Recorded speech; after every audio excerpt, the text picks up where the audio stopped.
Welcome to this August 2nd special meeting of the Bay City ISD School Board of Trustees. We now call this meeting to order. Just a reminder, the meetings are open to the public, public comments, but comments are limited to items on the agenda for special meetings only. And then if you have any other comments outside of that, you can make those at regular meetings. We do have 6 trustees in attendance tonight, and so we do have a quorum present. And we will start with audience with patrons, agenda items. Linda, did we have anybody sign up? No, Did anybody just sign up just now on the way in? Okay. Item 3, first reading of proposed revisions to policy BE local. And so you all have that. We need a motion on it. No, I don't think so. It's just a public presentation of the policy. Okay, moving along. Item 4, discussion of Teeny Homes 300 wing mold remediation. Our presenter is Thomas Colbert, the Director of Maintenance and Facilities. Thomas, how are you doing this evening? Good, how's everybody? Very well. No, everyone's really excited to talk about this.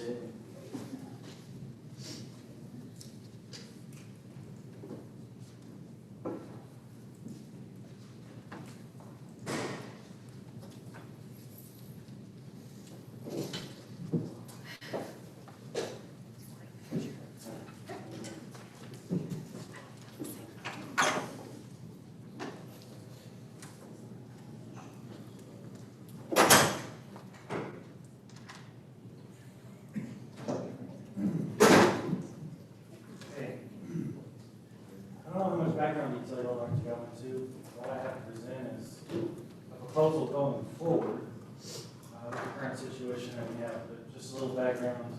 A couple of days after summer school, we noticed mold developing in several classrooms with a 300 wing. When we had days fast enough that it was growing faster than we could clean it. So we brought in a mold consultant and a mold remediation company. Conducted air sample tests, looked at a few things. Mold consultant, their job for their certification is to write a protocol to the mold remediation company. So these are 2 separate companies that don't know each other. Subsequently, we brought in another mold consultant today just to verify that the first mold consultant is on an even level. Pretty much have the same results, same type of remediation. So the mold consultant came back and said, okay, your 2 different types of mold that you have growing, the levels are so high, it's going to require X cleaning.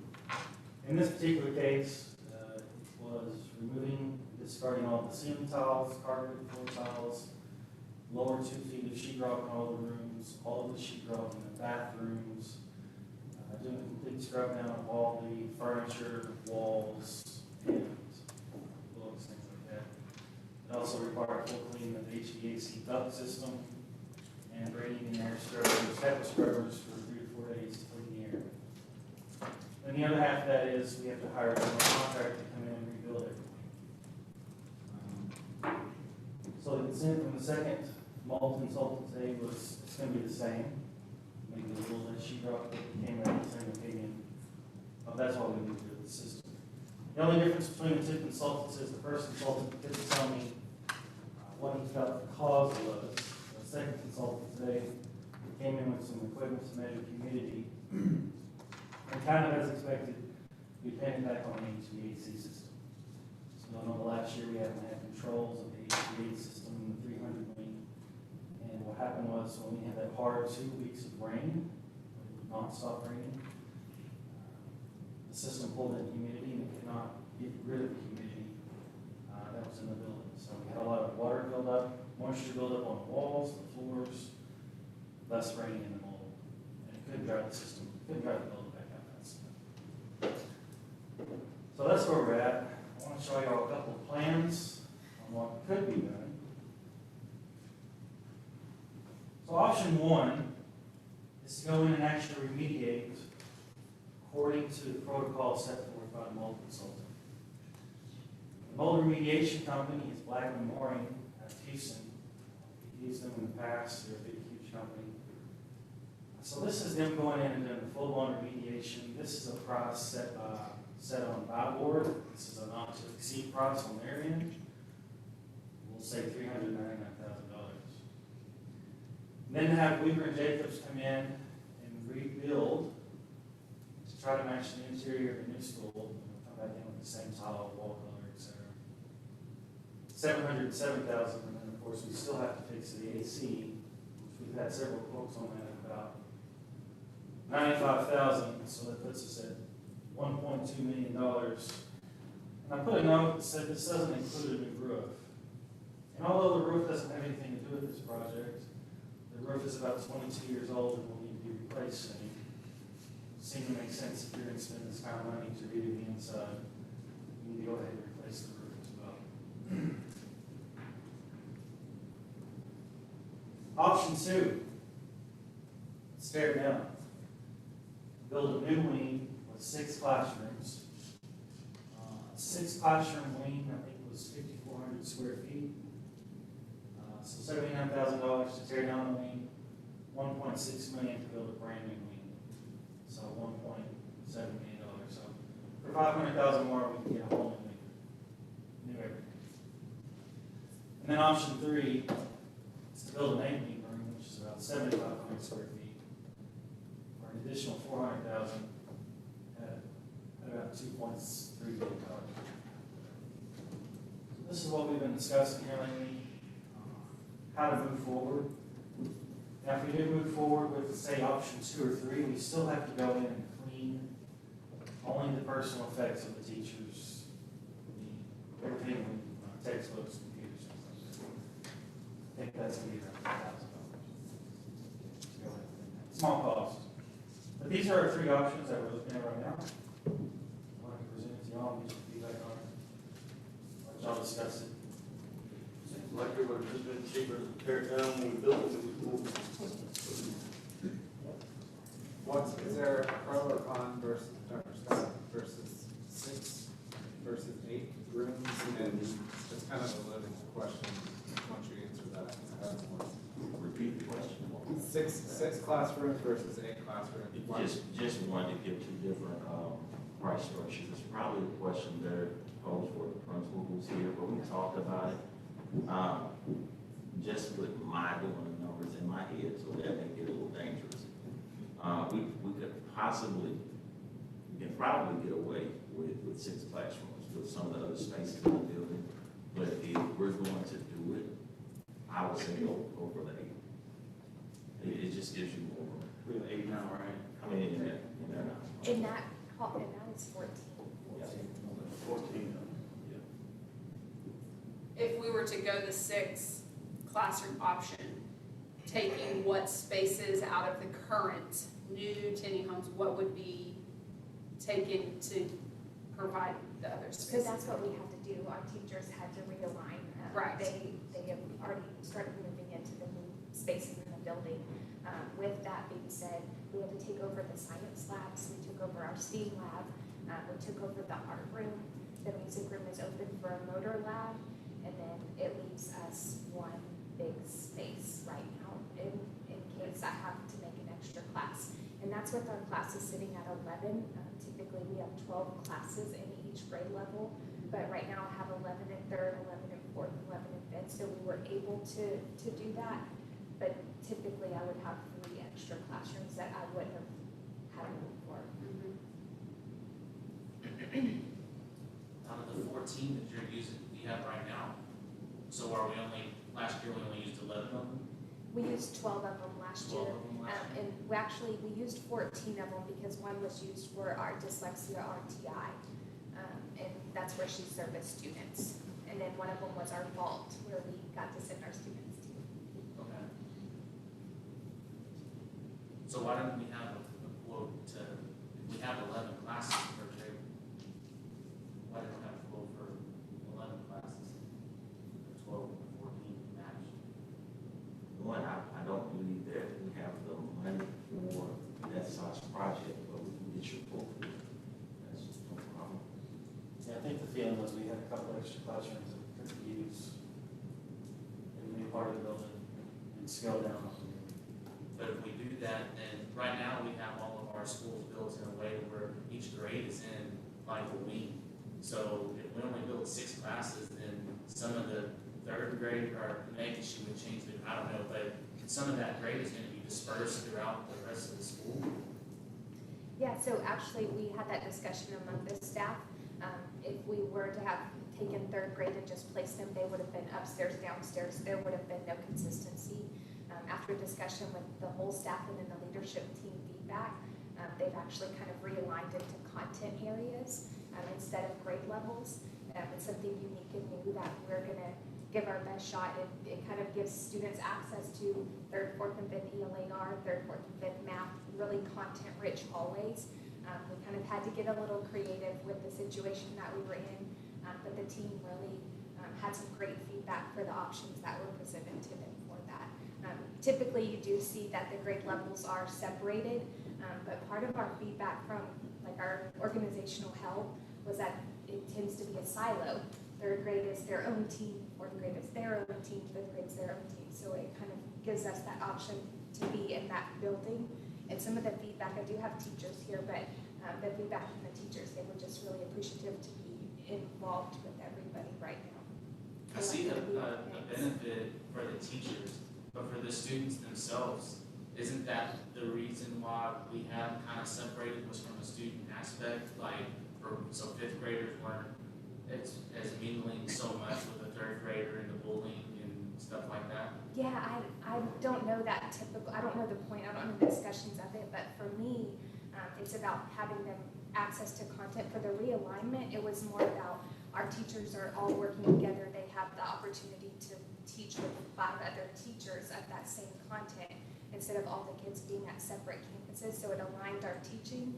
This gives us a really big option for vertical alignment instead of just kind of our alignment. So, I mean, we had those discussions too, absolutely. Yeah, a great benefit for the teachers. I just get a little nervous with, there's a lot of growth in a child between 3rd and 5th grade. 5th graders, I mean, those are some big kids. Absolutely. 3rd graders, some of them still look like 1st graders, you know, I mean, that's the part that makes me a little bit nervous. Tom, how much was the roof? You didn't have a price for that, okay? I don't have a price on it, but I estimate the roof would be about $2 million. So then it's not 500,000 more. If you did the remediation of the roof, it's only 300,000 more just to tear it down and build 6 classrooms. Correct. If we built 6 classrooms, we'd probably be scrambling for space later. Will 8 classrooms be sufficient for us to grow into the future?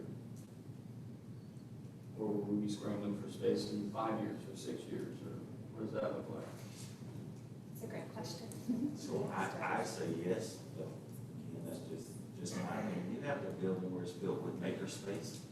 So a lot of the open areas and concepts, they're 21st century and not typically a traditional school. You have space for that, to where instruction can actually take place outside of the classroom. That's why we built the school that way. Is the footprint of Lenny Roberts the same as TD Homes? It's a little smaller, not much. Totally thinking outside the box, just asking the question. It's a little smaller. Is there a potential that we need to shift the grade down to Lenny and just keep homes? I can, we have a music room that's open, a STEAM room, and an art room. Okay. Yeah, so,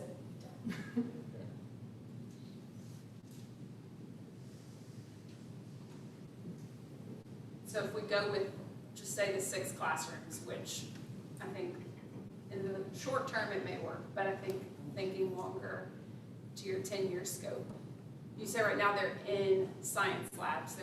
Will they be pulled back out of science labs once this wing is complete, or once it's whatever is happening to open that space back up, or will science labs now become classrooms if we only do 6 classrooms? I think that it just is gonna depend, because it could be that that's like our enrichment hallway, and we put science labs down that hallway, and it'd have music, it'd have art, it'd have more of our STEAM program, those different types of things in that hallway, so that those teachers could continue, because the Right. people in our science lab are our science teachers, and we were very specific about that placement, but I kind of Our teachers are phenomenal at coming up with options, and I think they would have some input on that for sure.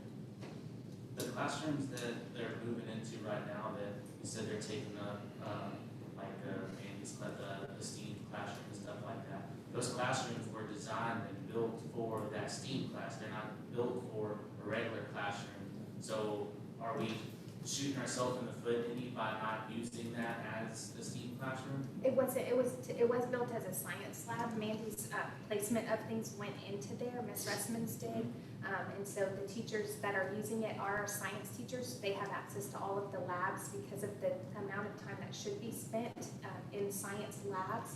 We felt that was the best placement for them.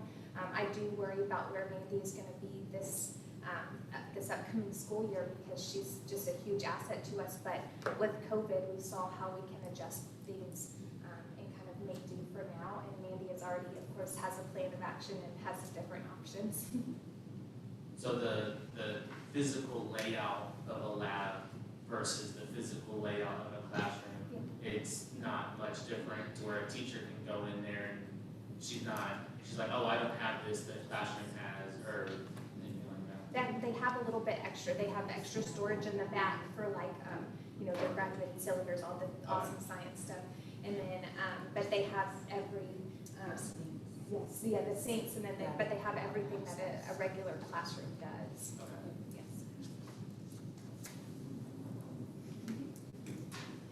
So moving forward, if we did a 6 or an 8, since this has kind of made us think outside of the box and you've done such a good job of doing this like kind of vertical alignment, would if you had that other wing, even if you had it with 12 classrooms, would you go back to having a by grade, or would you stay with this new alignment? It's a great question because we've never done it before.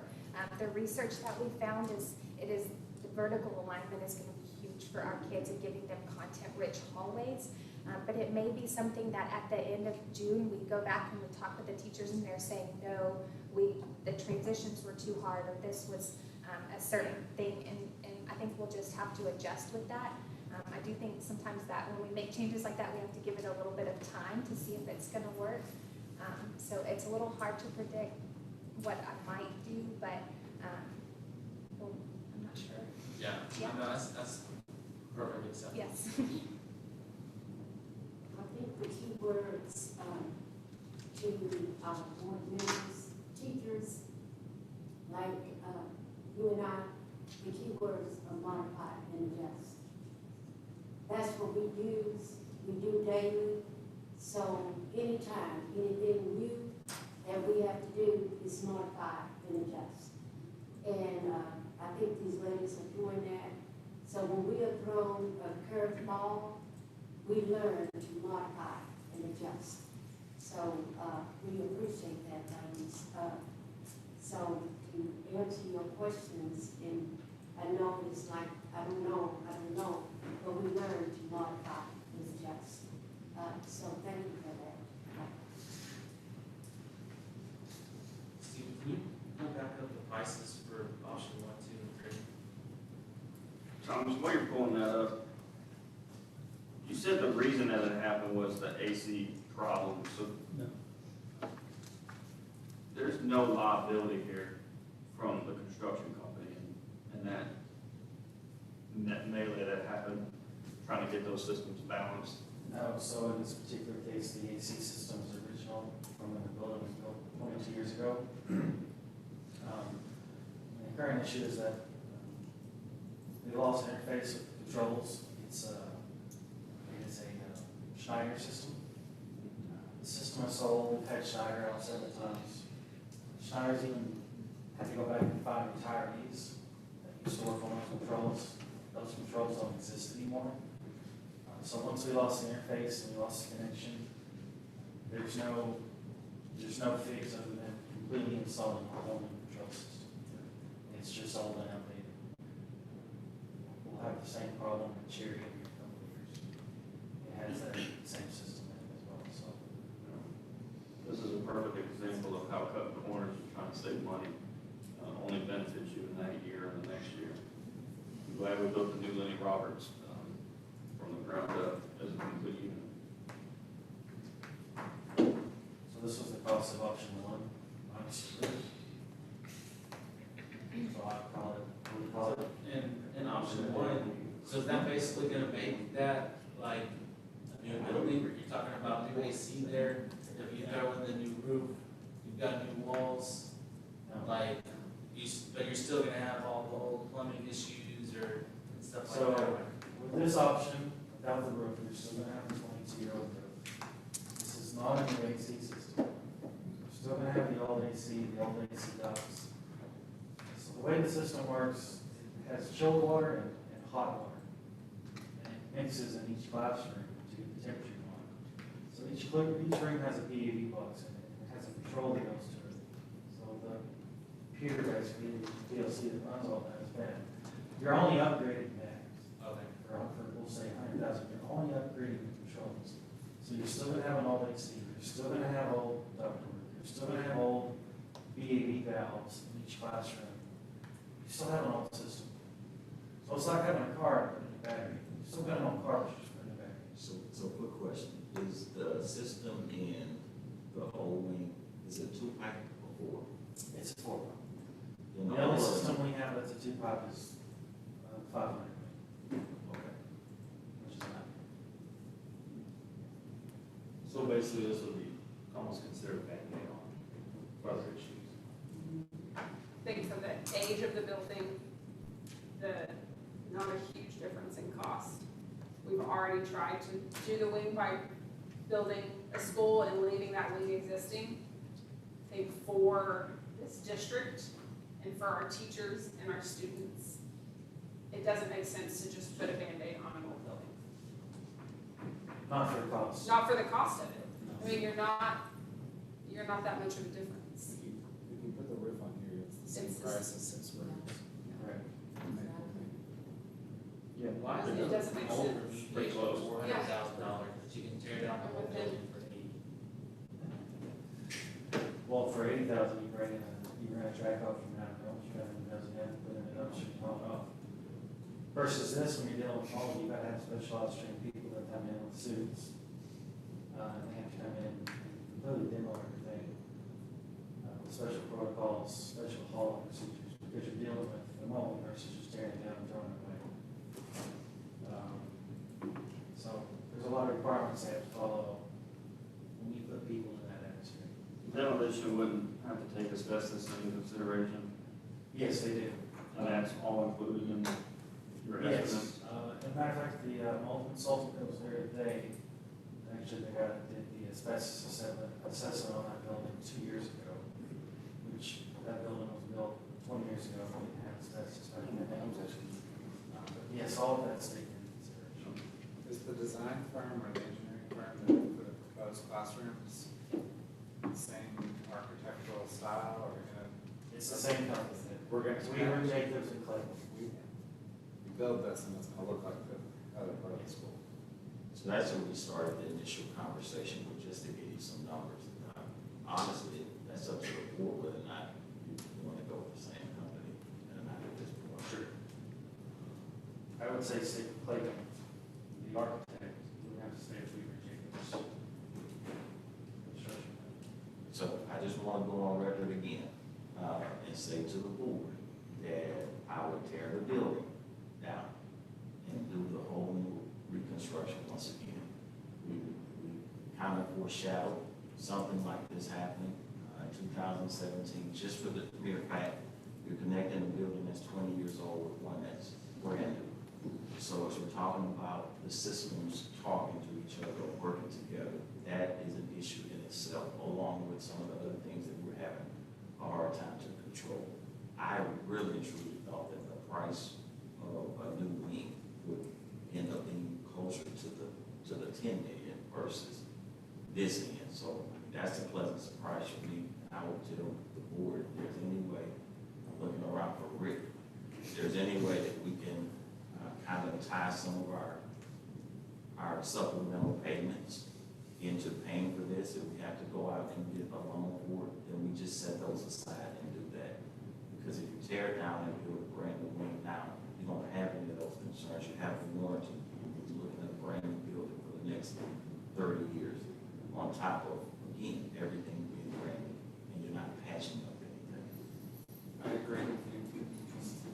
get some details on how we, some options on how we could and would pay for it?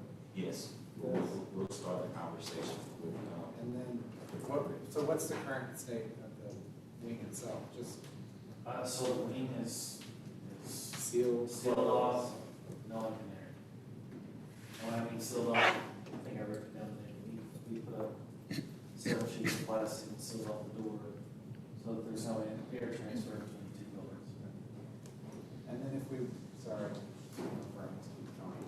if we build a new wing, with the current controls in the new facility, be able to be tied in so that we're not dealing with, Yes. I've got a 2-year-old system and now a brand new system. If we built a new wing, it would all be on chain. It would be tied in with our current system, because right now the 300 wing operates completely independently Right, of the new building, so everything would be tied in just like this one building.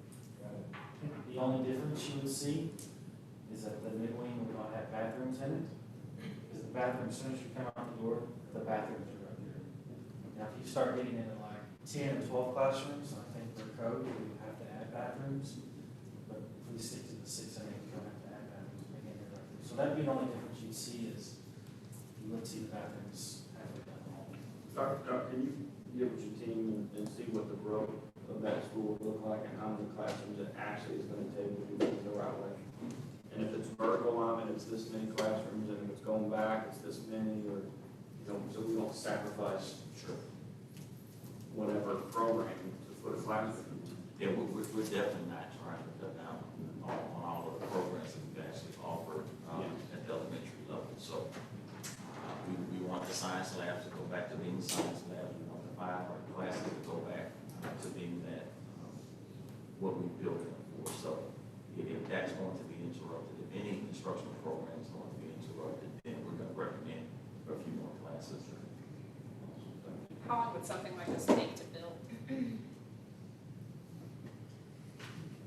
months? Maybe a little longer. Maybe Maybe a little longer. I do have, I'm sorry, Yes, can I ma'am. speak? No, please. I do just have one, when we're talking about the new build, like our teachers have not been able to go into their classrooms, nobody's able to access that wing. And Thomas, I think you touched on it, I just want to ensure that if we choose another option, that there is some kind of remediation that the teachers can get their personal items, like there's flash drives, there's, instructional things, some of their diplomas, other things that they would like access to. I just don't want it to be an all day on. So we're still gonna clean, right? We're gonna clean their. Yeah, no matter what option, we still have to go in and clean, we still have to go in and get electronics out, meeting boards, textbooks, personal items. We'll have all that. So getting that done before Yeah. school starts. So when will that happen? It depends on the decision made, if we go with option 1 or 2. Either We're way, not we have making to a have decision it, tonight. well, I know. This is- Right. this is but discussion. either way, we have to have it cleaned, right? Yeah. Whether we are tearing down or whether we're new build. So if Right. either is the option, I think we need to discuss moving forward with getting the teachers and things. I'll call them tomorrow and find out what it'll cost us to come in and clean, Yeah. the stuff we need to move out. So if the cost comes in to clean, if it's under $50,000, then I can make the decision to go ahead with it. If it's above 50, it has to come to the board. Right. Unless the board is just going to authorize us to move forward with just making sure that it gets clean. I don't know how much it is to actually do the cleaning. The first quote, before we got the protocols, to go in and just completely scrub the whole building and do the HVAC system and everything was $65,000. So now if we're just talking about doing personal effects, it's gonna be about Probably a little more because it's a separate trip, but well worth it to get our teachers the stuff that they need to start the school. So if it's under, what needs to come to the board, then we'll go ahead and get their stuff in. Well, you just let us know either way. Yes. Thank you. So would it be worth putting some portable buildings for classrooms out there while we build, so they don't have to squish on each other? Is that worth this discussion? So that's an option we talked about, as well. I mean, I just hate taking away the science labs and the arts and not that we're taking it away, but portable buildings are an option. My personal experience with them is a huge cost. And setting up with it, because you have to set up separate electrical, sewer, water, you gotta pay for that building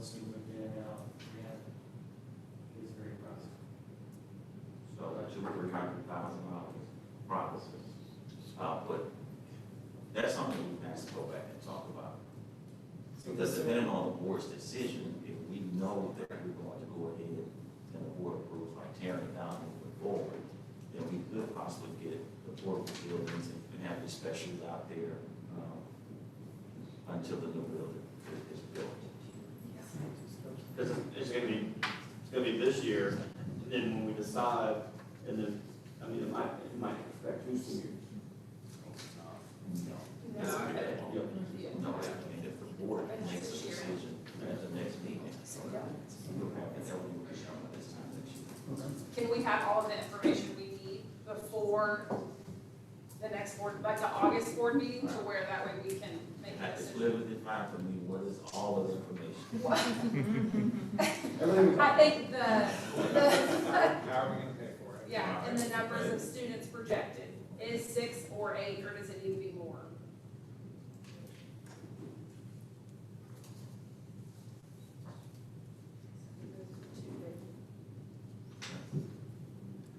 And then I think I'm not a fan of portable buildings.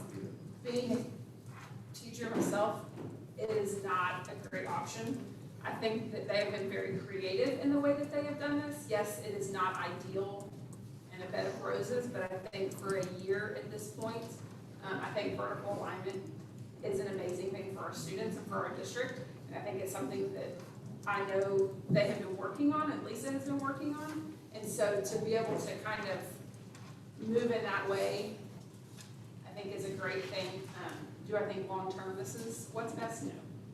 But for a year, I think what you have done and what your staff has done is a great thing for our students. Yeah, and our kids will still have access to all of the arts. We will make that happen. It will just look very different, Right. just like it did last year. And our teachers just do a phenomenal job at figuring that out, and as long as they're supplied with what they need, that's fine. Does the outdoor gym have mold in it too? No. You didn't put anybody in there, did you? No. Okay. But the outdoor gym doesn't have AC No. like the outdoor gym. Is that something you think we keep, even if we tore that wing down, or just level that whole side of it? You're asking me? I'm just asking. I care.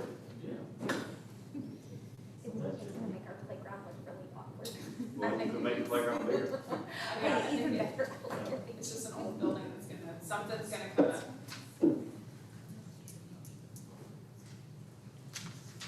Okay. Any other questions for Thomas? Thank you, sir. Thank you. Okay, item 5, review and discuss the Black Cat Blueprint. Our presenter is Kelly Hunt, the district code nurse. Kelly, how are you doing this evening? I'm good.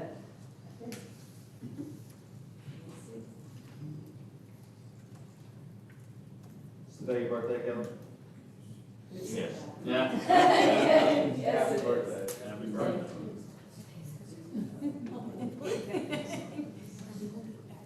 Yeah, just another day open. Okay. First of all, I just wanted to tell you guys that, it's been a privilege and, honor to work with you guys through COVID. I know it's been a tough situation, and it's an ever-changing situation. It changes daily, it changes sometimes hourly. And so, with that being said, I just want to start out by, giving you guys, you all a little bit of history about where we are right now with COVID. In Matagorda County, the statistics are about even with Texas. Texas is red. If any of you have looked at the COVID data statistics for the United States, Texas, our state is red. And most of the counties in the state of Texas are red. Matagorda County is, and all the surrounding counties in our area are red. And the community transmission level is, there's 4 stages of that. There's low, moderate, substantial, and high. Matagorda County, along with the counties joining us, and most of the counties in the state of Texas are in the high range right now. The way they get that statistic data is through a 7-day, they monitor it for 7 days. And that started in January for this cycle. And so for the last week, from July the 25th until July the 31st, the totals are highly increased for Matagorda County. Currently, this last week, we had 45 new cases, which is an 87.5% increase. Thankfully, we have no deaths to report for the week of that week. But the positivity rate with the testing was 17.82, which was an increase of 4.4%. With that being said, the testing volume, however, was down. So we're testing less people, but the volume of positivity is up. And so our hospital admission rate for last week was 7 for COVID. And then our ICU beds are about 50% of the patients that are in our ICU are COVID patients. And then I'm going to do a little bit of just history about the vaccination status of Matagorda County at present. 12 and up, at least one children, 12 years and up, so that's 12 to 65, at least one vaccine, 49.62% of our population has been reported to have that. With 2 vaccines for 12 and up, it's 41%. And then in our population, our elderly population, it's much higher, which is 1 dose is 73%, and then 2 doses is 64%. So moving forward, in May 18th, the board voted to remove the to go ahead and remove the mask and to open up for graduation. That is our most current Black Cat blueprint that is on our website. Okay, so that's what happened then. So that's our current blueprint. On June the 2nd, we had an executive team meeting here at the admin building. The whole executive team was here. And I had gone through with Ms. Bogler and several of us had gone through and kind of highlighted areas of concern. So at that meeting, everyone got a copy of that, we discussed it, and made some changes. At that time, TEA had not presented a new update. On June the 5th, TEA gave us a new public health guideline. Since June the 5th, we have not received another public health guideline. That was the last public guideline that we received. So all of you have a copy of the blueprint, and in the yellow are the things that we talked about in the executive team meeting, and some things were struck out, and then there's some additions, and then in the blue are the proposed changes that were made on June the 5th per TEA. Okay? And so, with that being said, you also have a copy of Governor Abbott's bill, and so we know that at that time there's no more masks. The mask mandate was removed, and we will continue to follow his mandate because that's our only option. But I didn't feel like it was fair to anyone not to give you the status of Matagorda County at this present time, just so you have that information. Once again, I'm going to reiterate TEA, Texas Department of State Health Services, Center for Disease Control are not on the same page, nor do I think they'll ever be on the same page. However, it's our due diligence to make sure that the students and the staff, and not only the students and the staff, but our teachers and our community stay as healthy as possible. So with that being said, I'm going to go over the highlighted areas for proposed changes. There are some deletions and additions to the blueprint, and at any time, if any of you would like to give me some feedback, Mrs. Estrada is going to be taking notes. These are all proposals, nothing's, y'all have to vote on them and accept what we decide. So we're going to start and just go through it, and you guys can follow along, with that, with myself.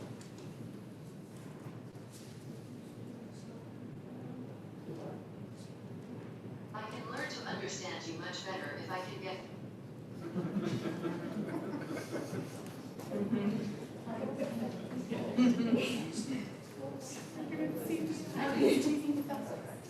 So, the first page is, the health and safety of students. We didn't change anything there.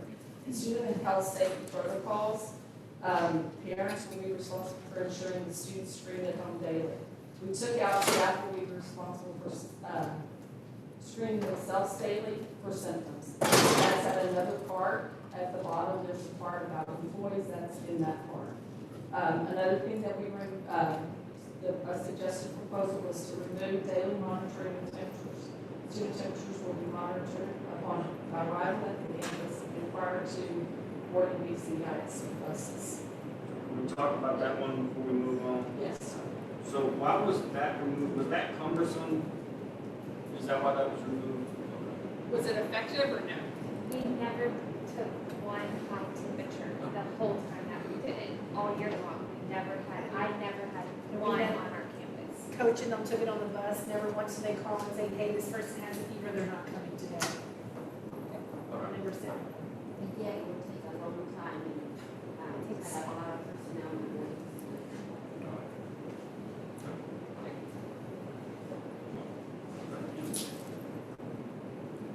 Any other comments? Everybody's windows are down, you might want to go check. When permitted, student gatherings will be held outdoors, we remove that, or suggested that. Students will be seated as, with as much separation as feasible without disruptions to the educational experience. Okay. So those were from the principals. The next, the individuals confirmed with the suspected COVID. So that any individual or student, that portion is removed because those were from the old mandate from TA public health guidance. And so all of that was marked out. And the new is below that.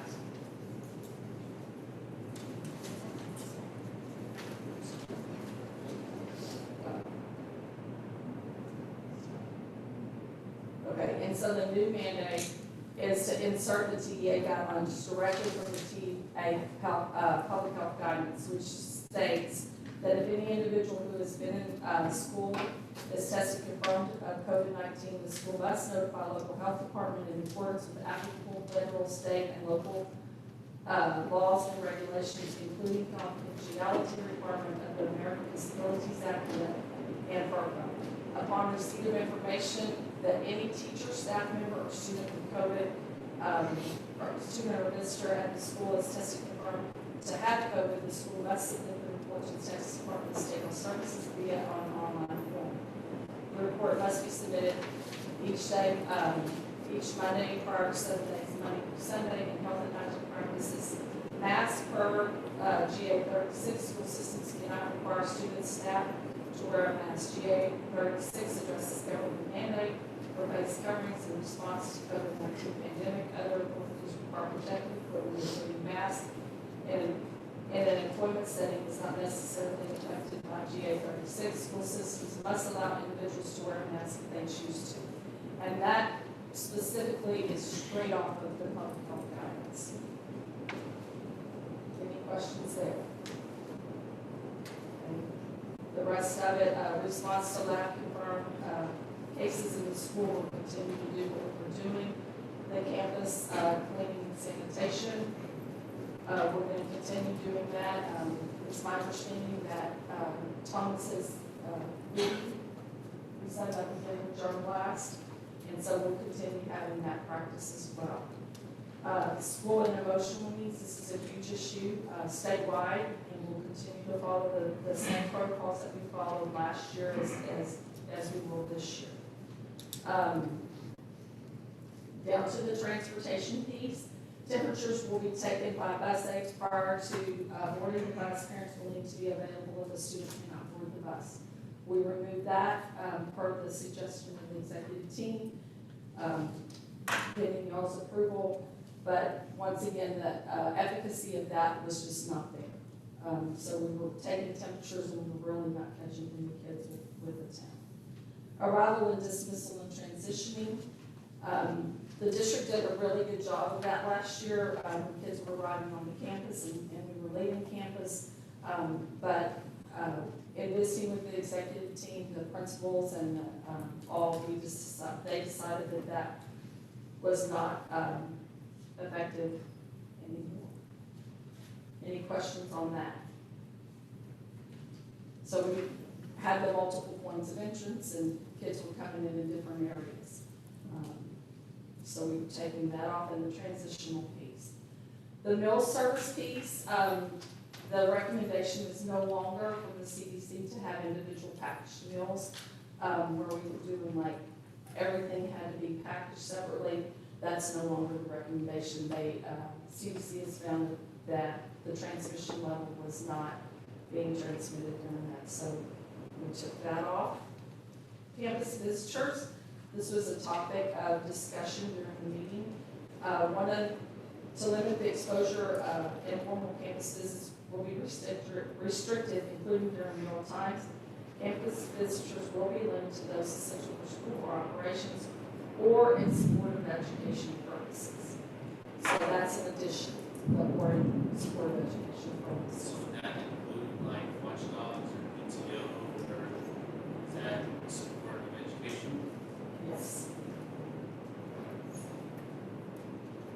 Because I think the teachers really miss not having that extra support. When we used to have ladies come up there, they would just make copies all day long, and that doesn't seem like a big deal to a teacher.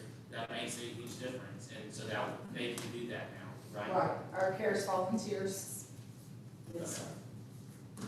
So the only thing that we're really saying they can't do is come up and have lunch with the kid. Like all the people that want to come up and help, as long as they go through the correct channels, they'd be able to do that.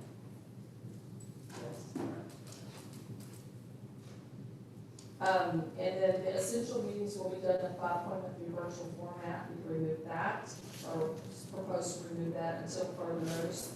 Field trips, will be postponed. That was requested to be removed. Until further notice, there will be no large student assemblies requested to be removed. And then any student social activity must be conducted in open or venues to limit fewer than 50 participants. All such activities, regardless of location, will be in compliance with social distancing guidelines and current orders. There will be no exception for there will be, that was the part that we changed in May about the exception for graduation. So we're just gonna completely do away with that. Any questions on that area? Employee health protocols, all Bay City ISDs. I had a question about the last. Okay, go ahead, I'm sorry. About the lunches, Mhm. would it make any sense at all to where if a parent wanted to come after lunch, maybe they're allowed to, but they have to eat like at an outside area or something, so they don't come into school?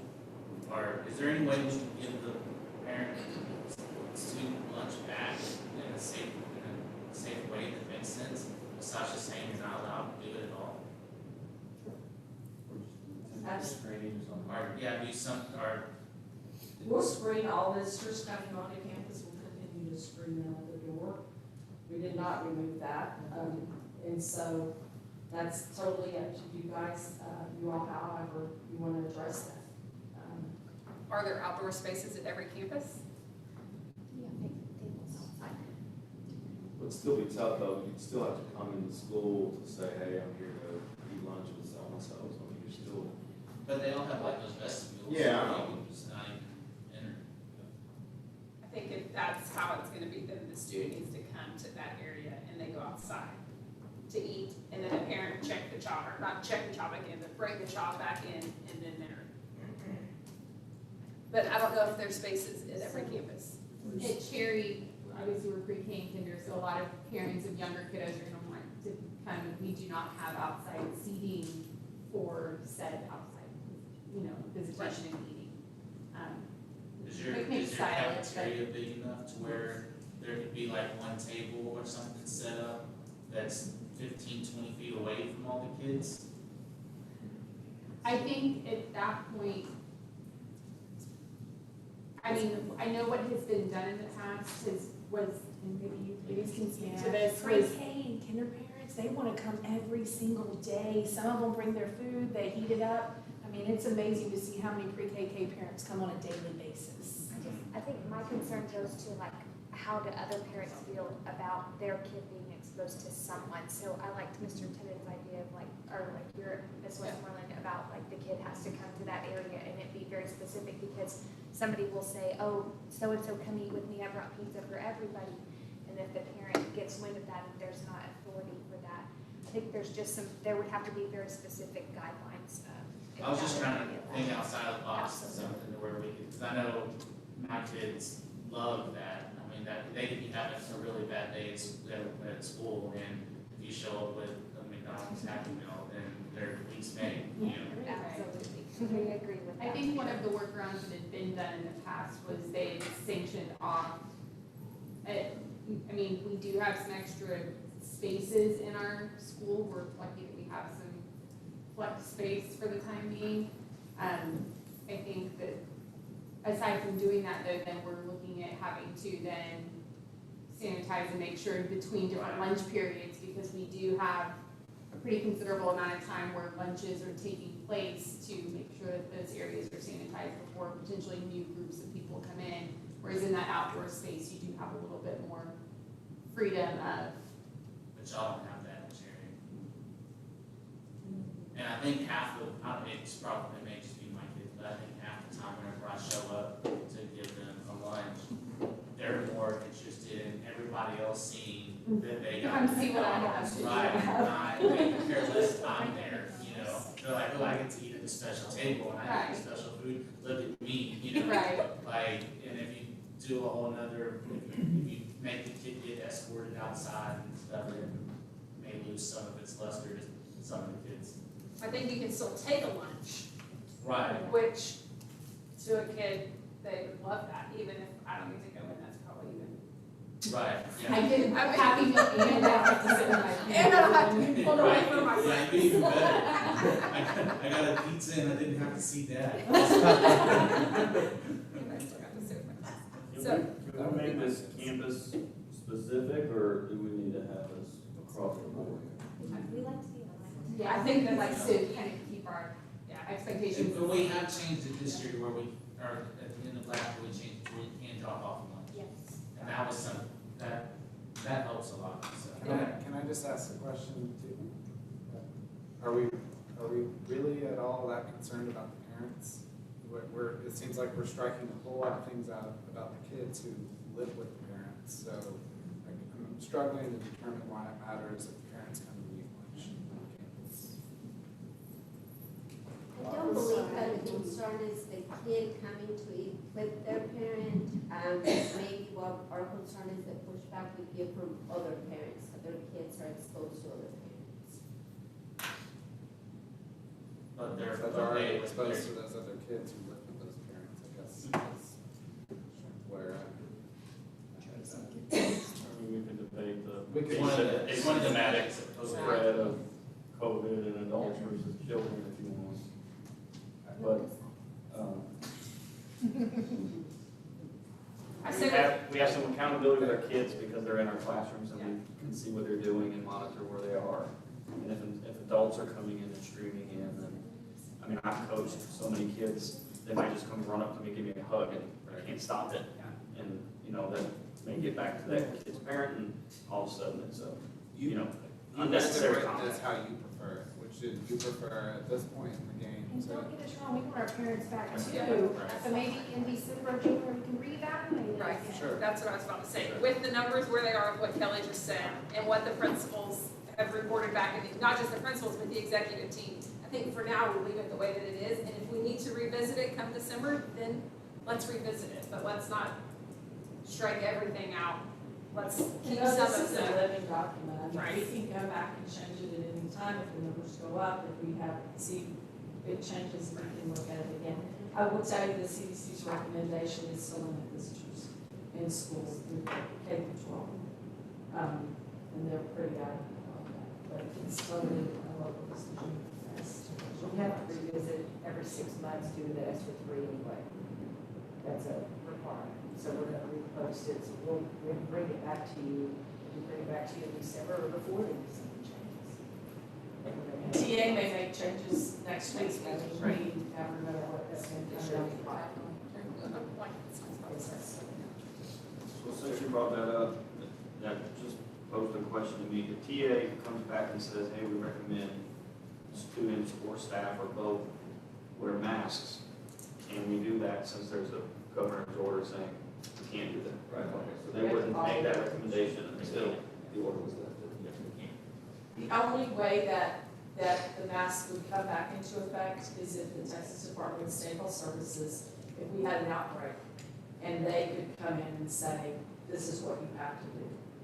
That would be only, They could override. they could, yeah, and that would be really touchy for them. Okay. But they actually they can come in and close us down, they can come in and say, you have to close your third grade wing, you have to do it. I mean, they have ultimate power, but the governor's order right now is overriding. Employee health protocol, moving on. All Bay City employees will be required to complete self-screen daily at home before coming to work. So we're gonna take that out, and then if you have symptoms, do not report to work. I think that's a given, but that's an addition.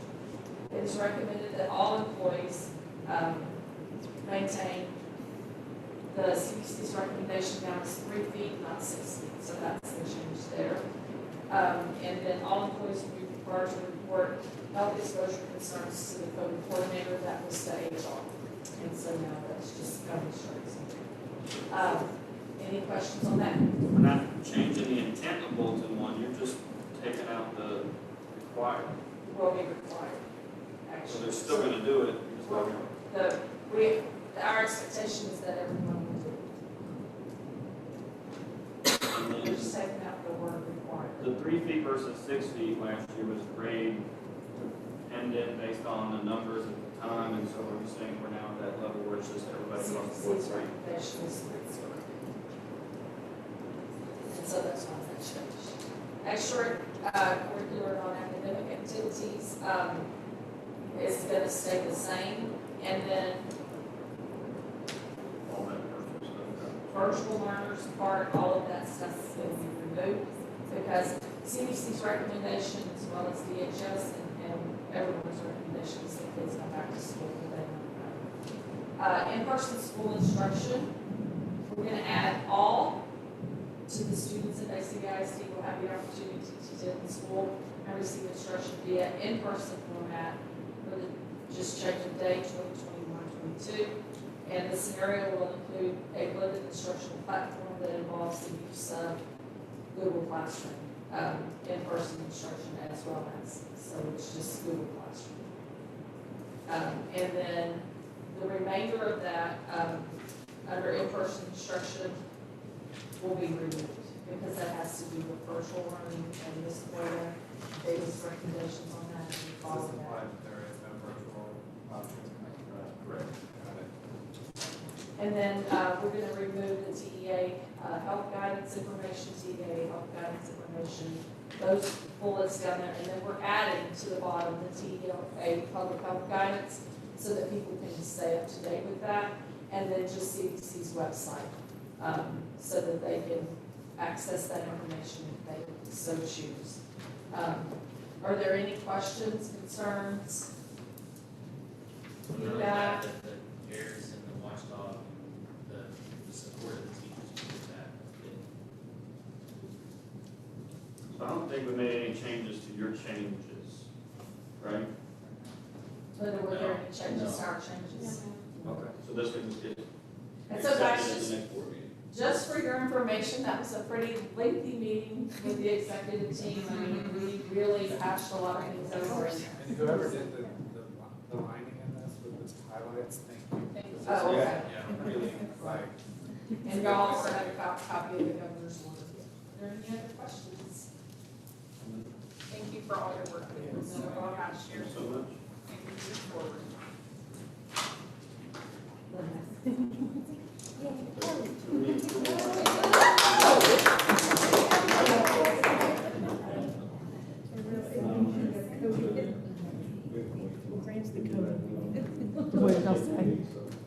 Happy birthday. Okay, item 6, discussion regarding existing dress code and enforcement. And I'll just let, Jill go ahead. Trustee Westman.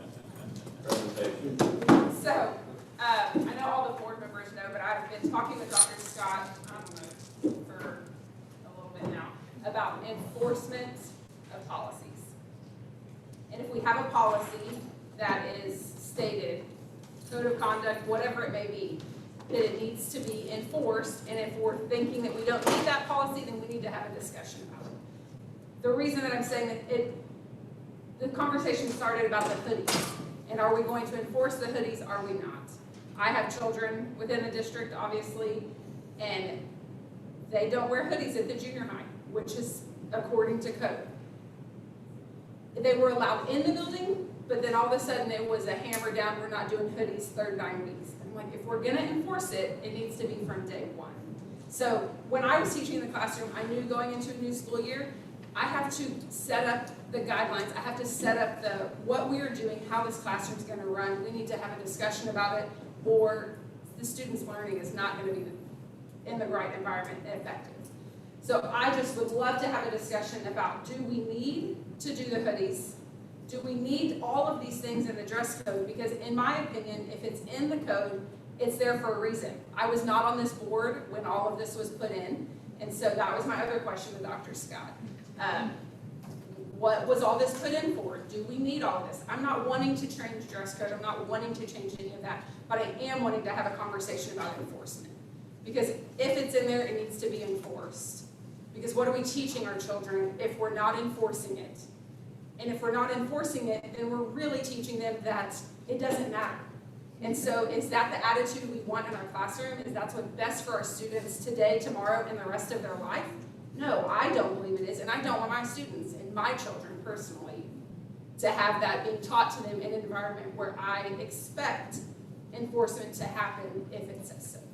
So that's really where I stand on it. We're trying to provide a top-notch education. We are doing amazing things within this district. We're providing the things, but this is a little thing, but it really isn't just a little thing. It's not about the hoodies. It is about the enforcement.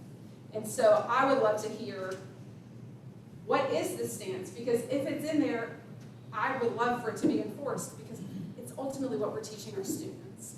And I know that our kids know right from wrong. So if you're asking them to do something, it needs to be asked day one, and it needs to be followed through with. And if we're saying, well, it really doesn't need to be happening, then why is it still in there? And that's a discussion that we need to have with y'all, and it's sitting here at this table.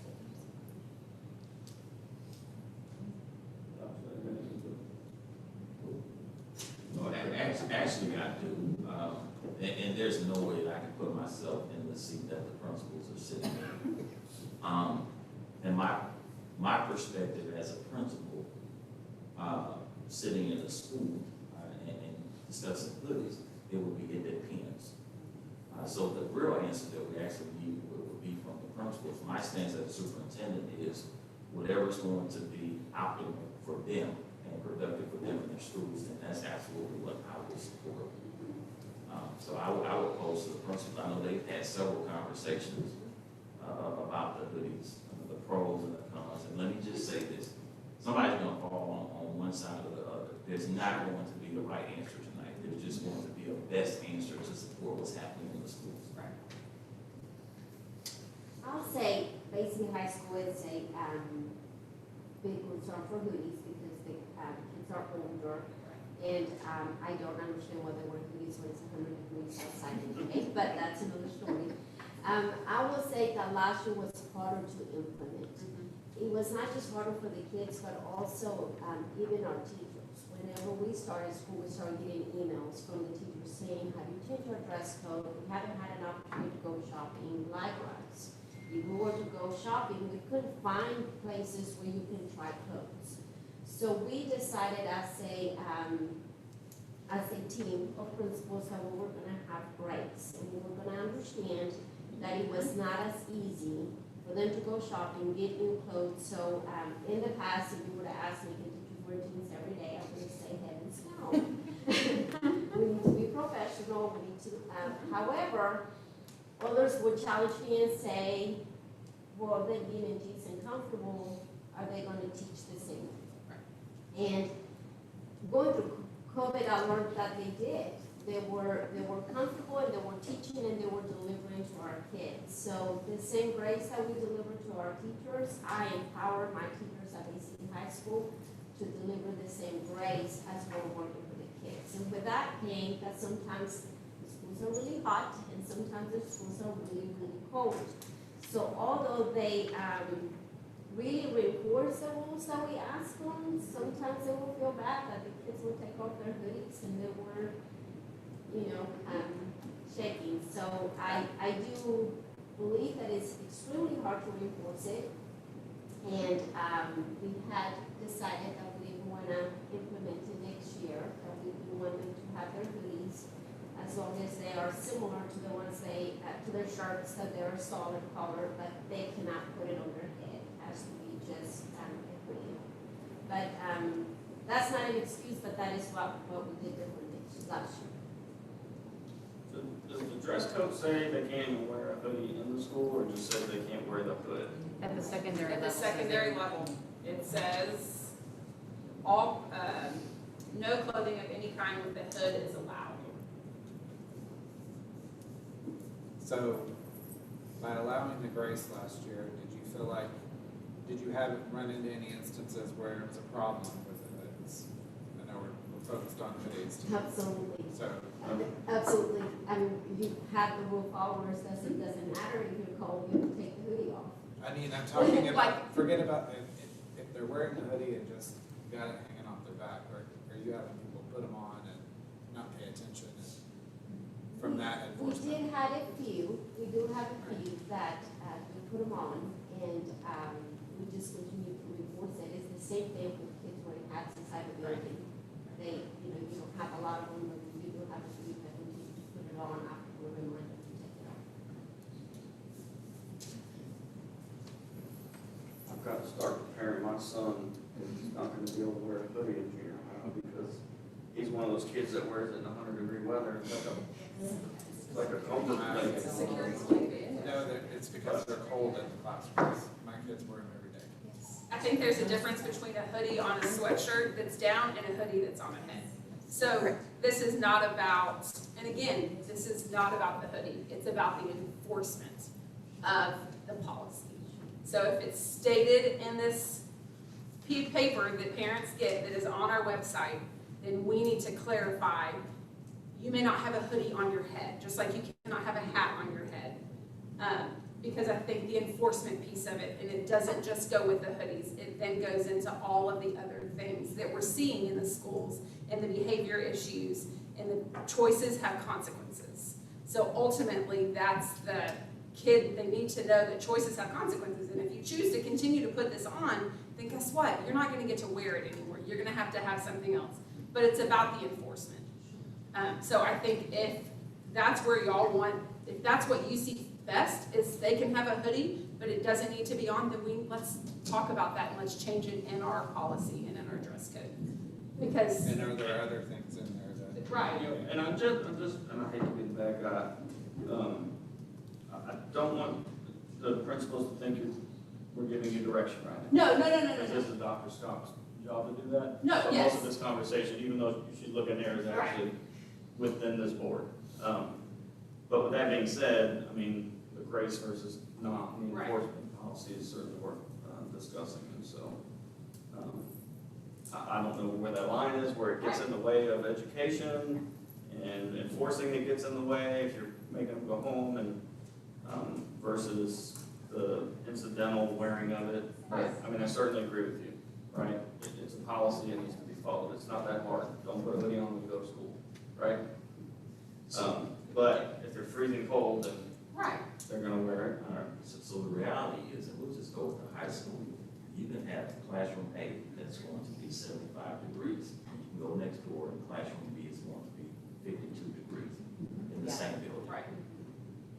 You can also have, and here's where it becomes great, because I'm an algebra teacher, and I have one of the students who, he comes to class every single day, he does whatever I ask him to, may have something going on at home. He's in my classroom, he's done all of his work, he's through. He sits at his desk, he puts his hoodie on, he puts his head down. Are we expecting a principal or an assistant principal to walk by, look in the window and say, well, he has his hoodie on, let me go and snatch him out of the classroom? Because if you're talking about some folks who are rule followers, and we're going to enforce it, that's going to happen. And now what you've actually done is you've created a situation out of one that didn't even exist, because this isn't disrupting the teacher's classroom at all. So that's a one-off, but those things happen. They absolutely happen. So when we start talking about like teacher influence and control in the classroom and the principals and the buildings, that's why I would never project from this seat what should happen at the high school, what should happen at the junior high school. Because really, truly, those are different places. Kids' emotional states are different. Their physiological state is it's in an uproar at the junior high schools. But you have to put something in the policy to your point. What's going to be manageable for not only the teacher, but for the principals, and most importantly, for the kid as well. I said all that to say I don't have an answer, and I will support where they want to go. How do you actually put it in writing? I like to add that a lot of times, not all of our kids have a family. So a lot of our kids might be sleeping with someone else and are going to show up with clothes that are not in dress code. Many kids come looking for a safe person or a safe place to talk to about what happened the night before. So it's really hard to say, you're not in dress code, you've got to go home. You know, you want to hug them and take them into an office or a private place and discuss it. And when I mentioned earlier, the ones that wear their hoodie or wear their hats is probably 10. The ones that have those needs are way more than 10, sadly. And that's where we come in, you're saying, enforce it. They are the leaders on the campuses. I trust them to do their jobs. On a day-to-day basis, they are the ones that's out there on the front lines, let them do their jobs, and let's do what we need to do. I trust them to do that. I've seen it. I'm just like you, James. My grandson sleeps in a hoodie. Oh my God. And then have the audacity to come in and say, I'm hot, Granny. Really? You're hot. You have on the hoodie. It's 100 degrees up there. But I've seen it at the high school level with them on, with them off. I've seen them with a hat, and excuse me, Trent, I promise I'm not picking on you. It drives me crazy in the building when you have a hat. And I will stop you and say, take the hat off. And I will stop you in the hallway and say, really take the hoodie off. But that's me in my own ways. But it may not bother someone else, but it would be me in my own ways. So I would let her ride her horse anywhere she wants to ride her horse because it's her horse. It is your school. I would say rock it any way you want to rock it, and we will support whatever you do. It is hard. It is very hard. We're on the outside looking in. It is easy for us to say whatever, but until you're in that shoe, you're walking it is hard. So it's hard. Secondary level is hard. It is really, really hard to deal with on that level. So, Jill, I understand what you're saying. The hoodie thing is not a battle. I choose my battles, and that would not be one that I want about. No, I think that's what Jill's saying, like, Yeah. we need to change the policy, Yeah. that's not a battle. Right. But if you read it, and I think I read it right here, read it again, tell me what It this says no clothing of any kind with a hood is allowed for secondary campuses, junior high and high school. In our draft policy, have that scratched I don't through. think it's on that draft written like that. Did I- Yeah, I thought on our draft policy. It's in there. And then, Yeah, when it's, that- not policy, it's It's just the dress, yeah. Dress code procedures. What? Is it, This is from the website. okay, but in your board book should be our draft policy and the principals, I'm sorry, not policy, procedure, dress code guidelines, I should say. It is not board policy, I apologize. The draft in your board book has the hoodies, where it says no hoodies, it is scratched through. as their So recommended the revision. principal's recommendation at this point at secondary is to strike it and allow the hood. That's correct. Allow the hoods, That but is not correct. on their head when they enter the building. Okay. Is that what it says? That while they're in the building, that they won't have anything on their I, head. I do not believe that's what the draft says, but we can discuss that.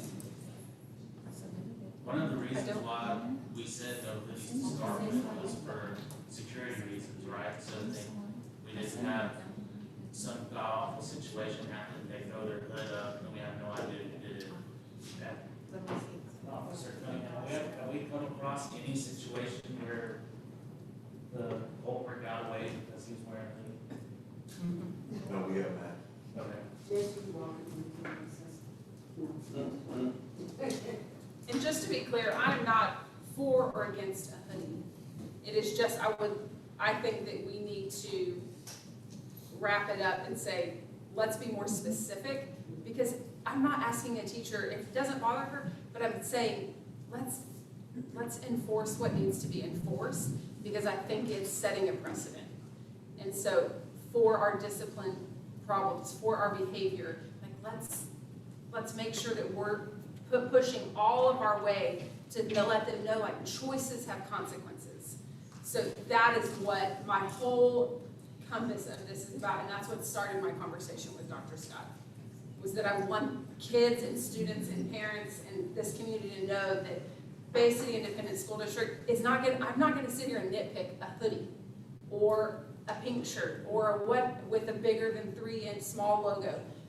But let's enforce what needs to be enforced, because I think that sets precedent for later and for bigger issues. I know my daughter would always complain because she said that most of the sweatshirts that were cool had hoods on. Right, they It have was hoods. very hard to find a sweatshirt that was easy to take on and off, that didn't have a hood.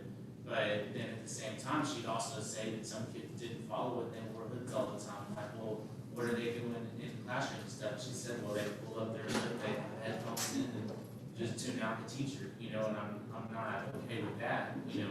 But if there's something in there that specifically says, I don't care if you wear a hood or not, if it's not a security problem, if it's just in school, and the teacher can say, hey, take it off in class, that's fine, but I don't want them in class with hoods on, with ear pods during a test saying 3C, you know, and you have no idea because they've got this big old hood on. I mean, at the junior high and high school level, like, would it be an issue for teachers to take that on or regulate that in their classroom? Is that a big issue as far as telling kids, take the hoodie off, take your hoodie off? I mean, I've thought if of we were to it, allow them to wear hoodies, but say not on your head, like, is that gonna become an issue for teachers to regulate? I don't believe so. I mean, right now too, like we've talked about temperatures in the different classrooms, I've allowed it to where the teachers, it's their classroom. Right. So within their classroom, that is their classroom. But when we leave that classroom and go to the common areas, then the expectation is what is in the handbook. Right. We haven't had that issue before, where I've been at before too. We've allowed hoodies. It's just that when you enter the building, they do not go on your head. This past year, it has been a little bit crazy this past year with COVID, because we started off virtually. We had kids coming and going all the time. So to really establish that at the beginning of the year was difficult. The previous year was a little bit easier because we had that ability to do it right from the beginning of the school year. Estella and I have been having conversations throughout the year about hoodies. What was the reasoning behind the hoodies? How hard it is for you to enforce at the high school, because I know it's very difficult for us to enforce at the junior high. I would rather have, I know I have teachers who have a kiddo that hadn't been in class for 3 weeks or been quarantined and shows up that one day with the hood. We're not gonna send that kid home because I've got that kid there. Right. We're gonna stay in the classroom. So this past year, yes, it was more difficult to manage. But in the conversations that we had, really getting down to the root of why was that in the policy to begin with? Right. Coming up with the conversations that we had really came down to say, okay, it's not actually the garment with the hood on it, it's having the hood on the head. Right. Here in Bay City, having the ability to find a garment without a hood on it is very difficult. Or finding one that's affordable is very difficult. Even to put one on like a student store we have, it's not cheap. So, and I understand, I mean, we have it to where it's cold when they walk up to the building. Every classroom is a different temperature. So it's just, we've been having these conversations, so to have it to where it's just that you don't have it in, you hit the building, comes off your head. You go outside, by all means, have So hoodies. that's what y'all would prefer, is whenever you hit the building, it comes off your head, not on in the building. Is that what the proposed plan policy says? That's what we had discussed, so I'm not, That is what Mrs. Moya said. She said that she was sorry that it was supposed to be in the board book. I think she was trying to get a copy of it for us. I mean, I just don't want to burden the teachers, Right. but Right. if it's up to the teacher whether or not that kid's being in disturbance or not, whether or not he or she allows them to wear a hoodie, I mean, y'all don't have a problem with it, I don't have a problem with that. I think it was more reinforcing to take off the hoodie, because a lot of times they don't have any undergarments underneath, they just put on a hoodie. So then you tell them to take off their hoodie, and they're like, well, I don't have a shirt. That was one problem. The other one was that, by taking off their hoodie, now they're gonna be cold. So if you tell them to take off the hoodie off their head, I believe that it will be much more manageable for our teachers.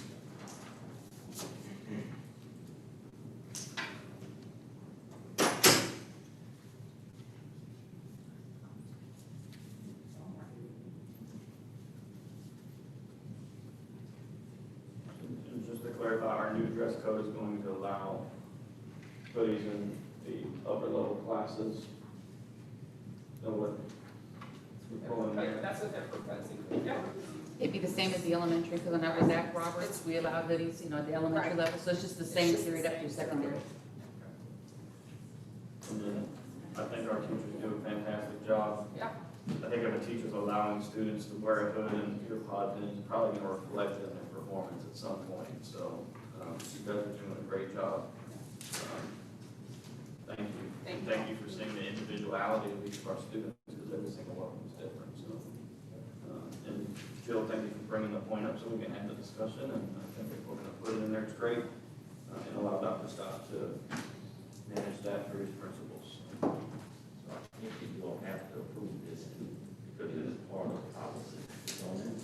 Is that the next, The next meeting. The next meeting. is that part of the student handbook? This is not part of that. Is this part of it? It will be part of the handbook after the Well, the discussion. policy stated that we would have a standardized dress, that's what we approved way back when we did the standardized dress. But the guidelines of the standardized dress is kind of an administrative reg, which is what you have. Necessarily, we didn't discuss it, you know, as part of the revision, but then it just is the regulation. Thank you. Any other, comments? Awesome. Item 7, presentation of elementary and secondary student handbooks. Our presenter is Lisa Moya, Assistant Superintendent. Lisa, how are you doing this evening? Thank you. So, you should have a draft copy of the elementary and secondary handbook in your board book. As Dr. Scott just said, the dress code is part of the handbooks. You will see it has not yet been updated based on your discussions. So that will be one update that we'll make following this meeting. What you have, just for procedural knowledge, the handbooks come to us from a TASB model based on, TASB does our board policy for us, so they align directly to our board policy. In a legislative year, we get several updates throughout the year as the legislature passes new laws, and then as you know, they went into a summer session, so we are even still awaiting guidance right now on some things. Because of that, the handbook, according to board policy, is not a board-approved document, it is a living document throughout the year. In fact, I just checked my email this evening, and there's a new update, I believe, so. But just to let you know, these were formulated by a committee appointed by each principal. Secondary principals, we had 2 APs and a principal working on it, and then at the elementary campuses, we had several APs that worked on this project. I think Dr. Scott also sent you an annotated copy. Is that correct, Dr. Scott, that highlights the changes? Yes. And the guidance on those changes thus far. Do you have questions that I can answer about that, or would you like me to go through? I have quite a few stickies with changes, so I don't know that you want me to go through every one, but I'm happy to. whatever format you want me to. If you just present us with a high-level update of just some of the major changes, if any, and then if there's any questions from any board members, we'll just open it up then. Okay, sure will. So, the updates that we've received thus far, of course, we have, some updates to the bullying policies, Senate Bill 2050, and you will see those, under the bullying policy in both handbooks. Those aren't major revisions, mainly definitions. A lot of times in these handbooks, there's just further guidance as far as definitions and things like that. There's an additional, policy revision to Senate Bill 1095, CTE notification requirements that we have to notify parents if there is an off-campus work experience available for a program. You'll also see in here there are some changes with Senate Bill 1697, and that's the retention policy, that this year only parents can request their child to be retained. That's a little bit different, and actually we haven't even received the board policy update for that. So that's a great example of sometimes the handbook is ahead of TASB's actually drafting the board policy. So I expect there will be additional revisions in that area once we get the board policy revision. And then for this school year we're about to start, That is correct. so would they be able to start school and then retain them back? 'Cause No, it has to be done before the first Okay. day of school, that's correct. It's pretty soon. That is correct. Okay. And of course, a principal, administrator, counselor meet with the parent, they review the data with the parent, they discuss the research behind retention. There's actually a TEA website that we've shared with the administrators that they can walk the parents through that discussion Okay. and decision making.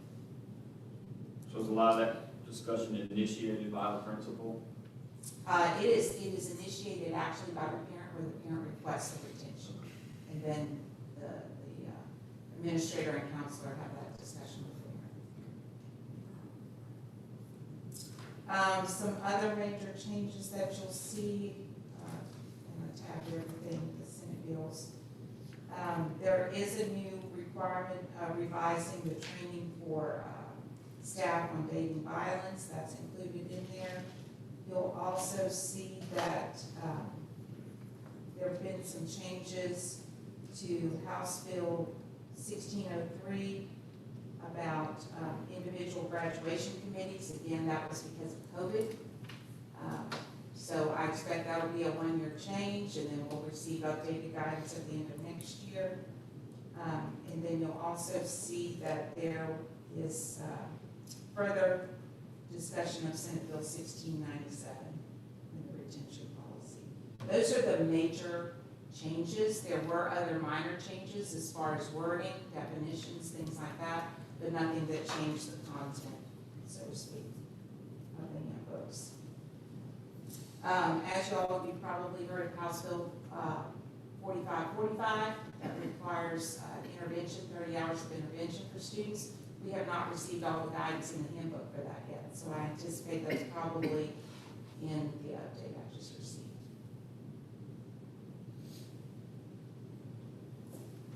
Any questions for Lisa? Yes, Lisa, and I'm really happy to answer it. And I want to go back and try to find I know this is a lengthy document. Go back to the part we were talking about, the pledge, and we were talking about, the declaration of independence. Yes, ma'am. Can you give me a page number? I want to say it's, I don't know if it's in I my can try head, to find it. it's well, I think, what's the thing, I'm not going to in my head. Page 19, It's on page 13. in the elementary or secondary? It's on 13 in the elementary. 13 in the elementary. Thank you. Thank you for your help, principals. Yes, thank you. Locating this big document. Yes, ma'am. Memorize. Okay, do you see that? Yes, I'm pulled up. Okay. Tell me, and you can give it out like this, and I know you are. I'm thinking about the House bill that just passed. Yes, ma'am. And I think it was 37.97, whereas now limiting what the teachers can teach Yeah. in the curriculum.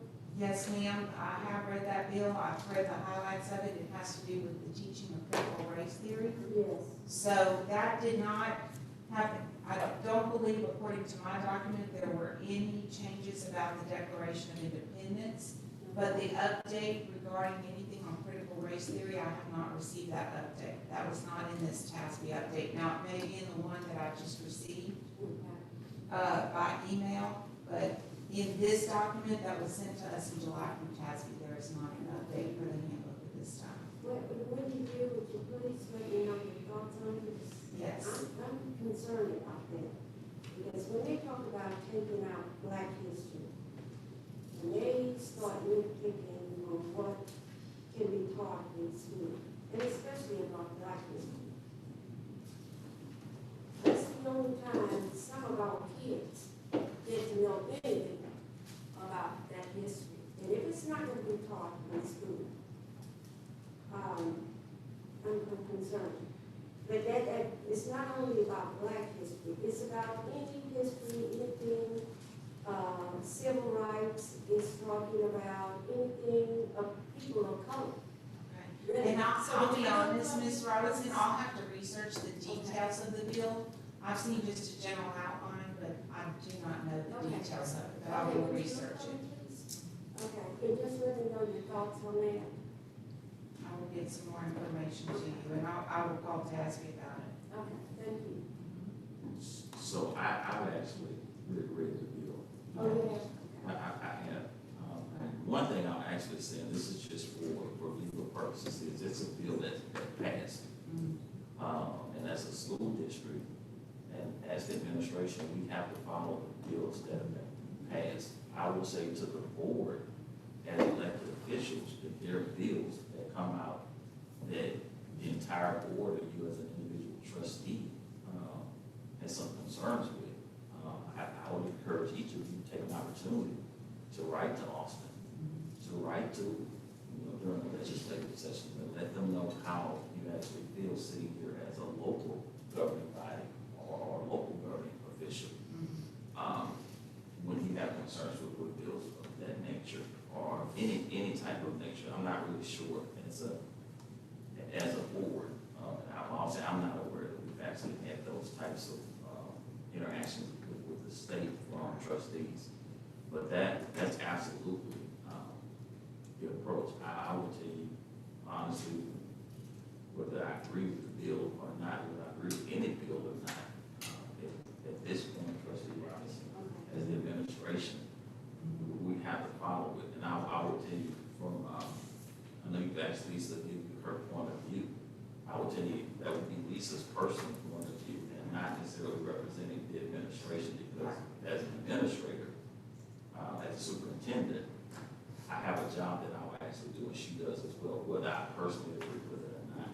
So I just wanted to go on record for Lisa to where if she gives you an opinion, she's not giving you an opinion representing the administration. Even if I give you an opinion, I wouldn't give it to you from this seat, because from this seat, I have to follow the laws that exist. Okay, because it says it takes effect September 1st. Right. And I guess this is my concern. If it takes effect September 1st, that means that whole thing is wiped out of the curriculum. So, that is my concern.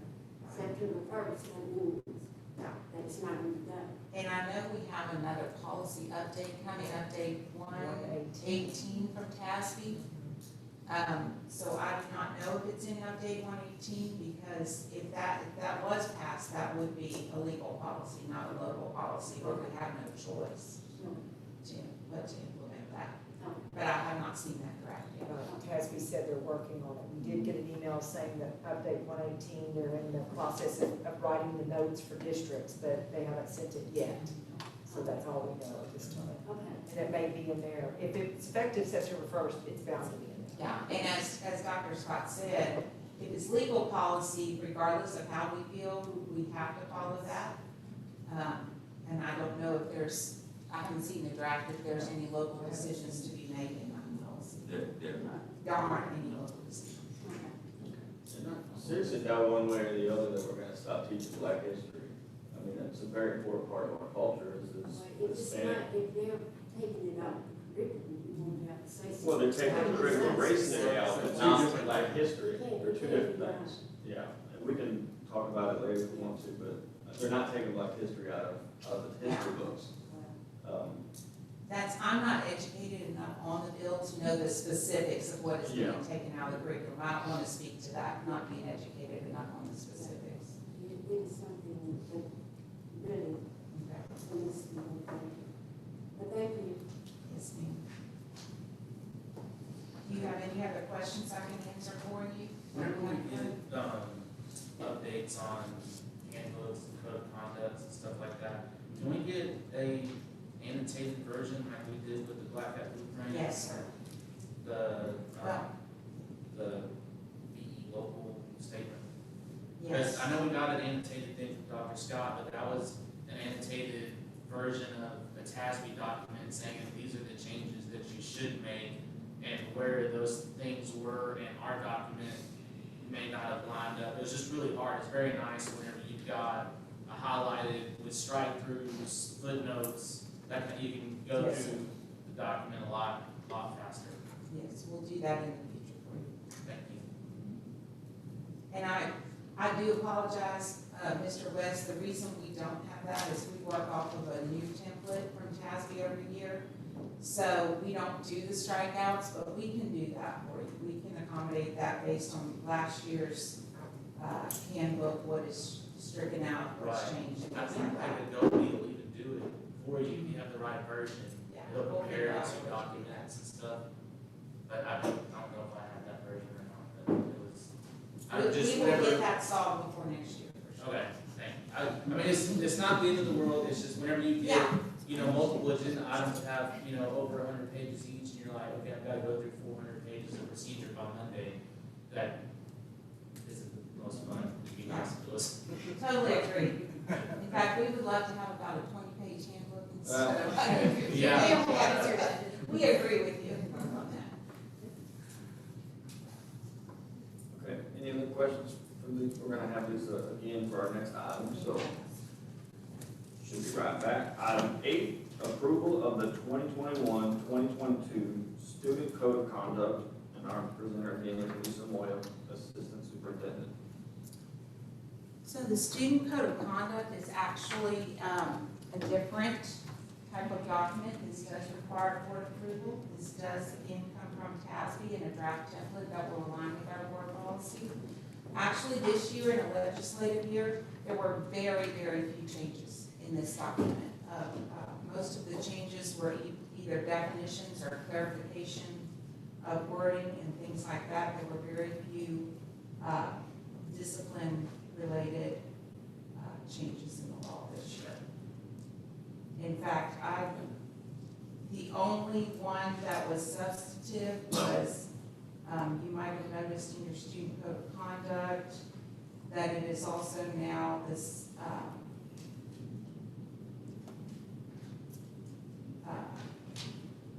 where it says firearm, it also includes firearm, I'm trying to find the page, muffler, or not a muffler, what do you call it, silencer. Silencer, that's the only substantive change. What is that? I'm trying to find it in my, does anybody see what page it is?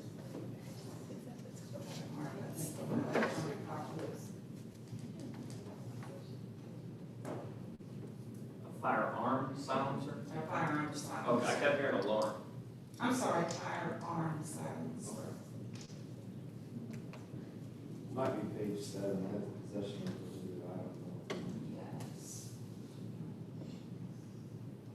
Yeah, there's no reason to carry a silencer. Exactly, but before, I don't know what district had that problem,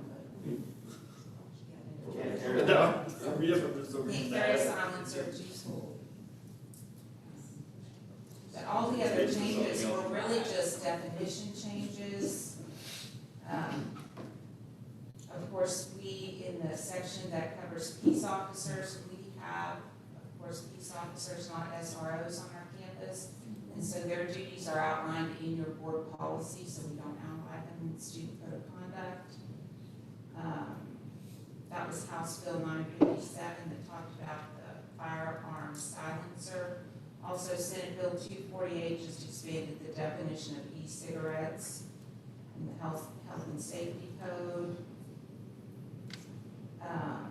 And then House Bill 785 just amends the code to require a district no later than 10 school days after a change in placement for a student with disabilities that the art committee seek a functional behavior assessment and behavior plan. I think that's our district practice, so we were already in line with that. I think that covers everything. Any questions for Lisa?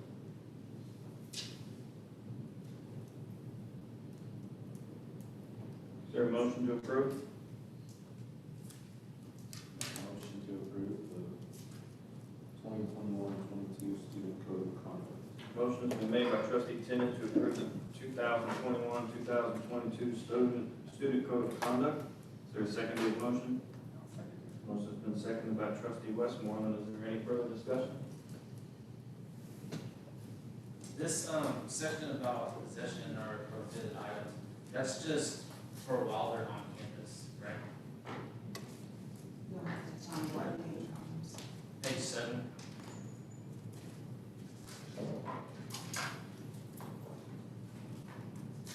As opposed to while they're at home? Yeah, like, Oh, if so they're, where- if they're not on campus, then they Yeah. can have a minor. Well, we don't control them. Yeah. Well, This I'm is just not making sure, happening. because it says students shall not possess or use, like, so just making sure that, like, that's, we're not trying to, like, go, I mean, it's, if it says I cannot own an item. You'll see earlier in the code of conduct, I don't know what page it is, but it talks about that the code of conduct applies to on-campus, at an on-campus activity, or within so many feet of the campus. Yes. Or a school sponsor. Yeah, there's a definition in that code of conduct that outlines that. Yeah, they're at home with a lighter, that's your business. Right. Any further discussion? All those in favor say aye. Aye. Any opposed say no. Motion passes 6-0. Dr. Scott, you got any closing words for us? Just want to thank the team for their hard work on these documents. They actually go through every single page of all of these documents as a team, and then we go back through it. 95% of these documents are the same across Texas, and they typically stay the same. But you never know if you're going through maybe that 5% that gets you caught up, that's not aligned with your school policies or your beliefs. So I just want to say hats off to the administrative team, the executive team for their hard work on these projects. Thank you.